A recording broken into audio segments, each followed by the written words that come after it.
Hi guys, it's Angie with Fun Endeavors Tie-Dye Lab. Today, let's make a spiral shirt.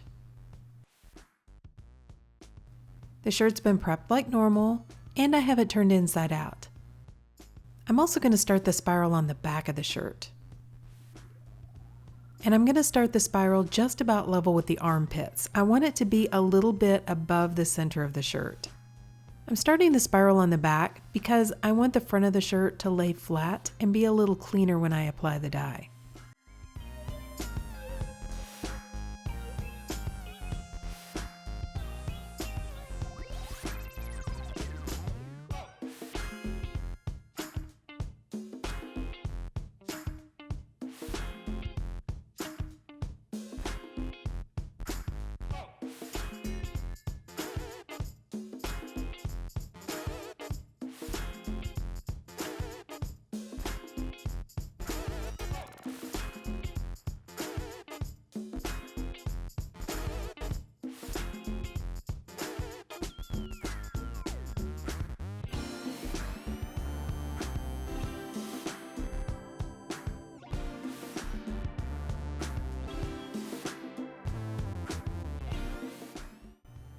Once I have the shirt spiraled, I'm going to hold the folds in place with some rubber bands.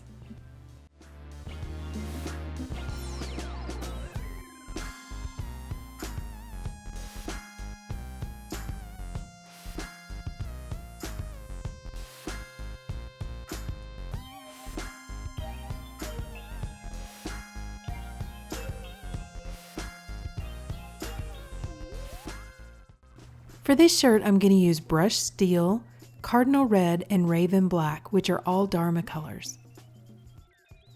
I have the front side of my shirt facing up, so it's the nice, cleaner, prettier side of the spiral. And I'm using a washable marker to divide my shirt into 8 sections. If you'll notice, I'm taking each one of these lines through the center spiral, because I'd like for all of my lines to originate from the middle. I want to leave some white on this shirt, so I'm also going to use a dye bottle that I've filled with just plain water, and I'm going to add the plain water to the sections that I want to keep white. I'm starting with cardinal red,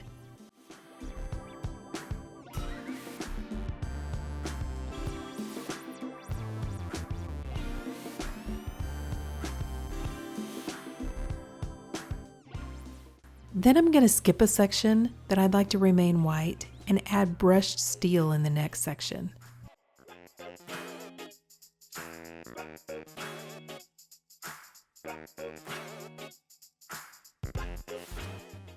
I got one little drop of the brushed steel in my white area, so I'm going to add the water and see if I can dilute that spot down just a little bit. The other section beside the brushed steel, I'm going to use raven black.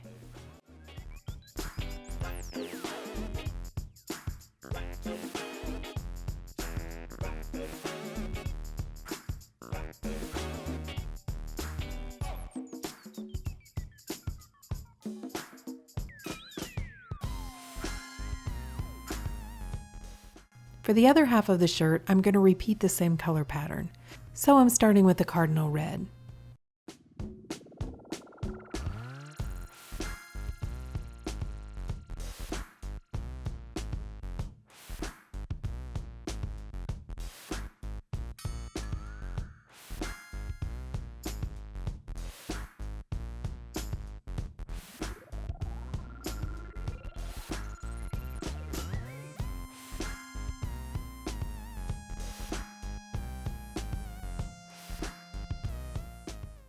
I know that some of the dye is going to go over into the area that I'm wanting to remain white, but by adding the water into that area, that's going to help slow it down just a little bit.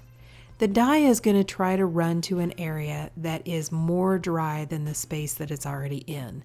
So if I add the water into that space, it's going to wet that area, and the dye won't be as prone to just overtake the entire white area.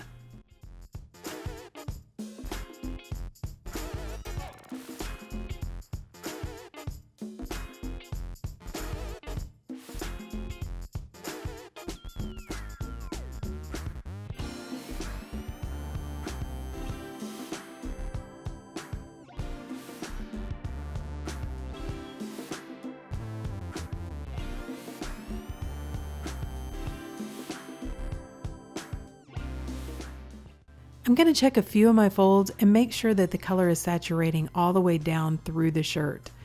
I want to make sure the middle gets color. Then because I'm leaving white areas on the shirt, when I go to flip the shirt over, I'm going to use a rag and wipe my rack off really well. I don't want to get any stray color onto the white spaces. So for the back of the shirt, I'm going to use the Raven Black all over the back of the shirt. Obviously, since I want to leave some white on the front, I don't want to oversaturate the shirt. I do want to cover up the entire back of the shirt and all of the white areas on the back, but I don't want to just add way too much dye where it runs to the front and overtakes all the colors on the front.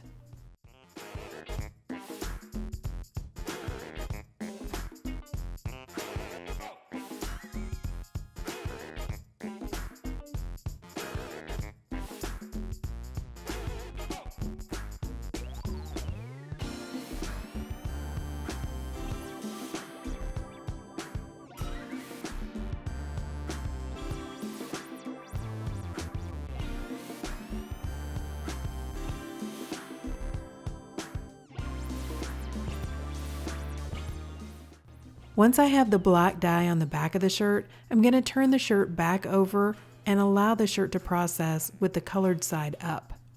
If I were to just leave the shirt like this, where the black side of the shirt was up and the colored sides were down, gravity would probably pull a lot of this black through the shirt and overtake the front side and the colors. So that's the reason why I'm going to go ahead and turn it over where the colored sides are facing up. I set the shirt aside and I allowed it to process for about 24 to 48 hours before I rinsed it out.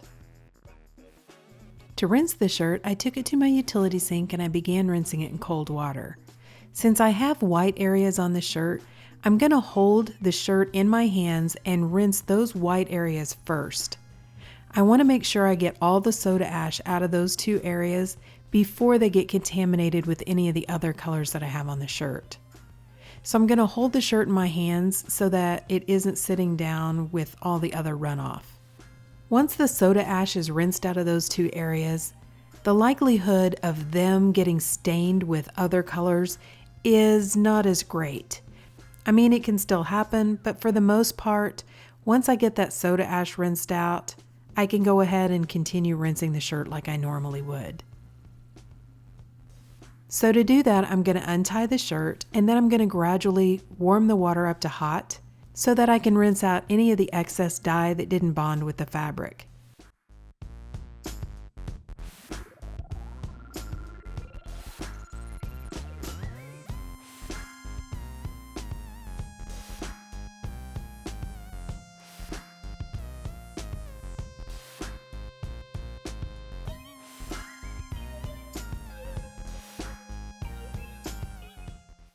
After the water was almost clear, I put the shirt along with some Dharma's textile detergent into my washing machine and I washed it using a hot water cycle. Then after the shirt was washed and dried, this is what it looks like. So what do you guys think? I really like this shirt. I think that this is the first time that I've ever left white on the front of the shirt and then added a solid color on the back of the shirt. And I'm really excited about the way it turned out. I like the fact that the white areas are still there and that you can see the black lines going through the white area. That's pretty much the look that I was going for. So overall, I really like this shirt. I love the color combination of red, black, gray, and white. And I'm really happy with the way it turned out. But what do you guys think?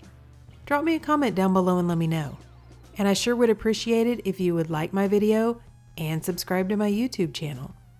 Thank you all for watching, and I hope you have a great day.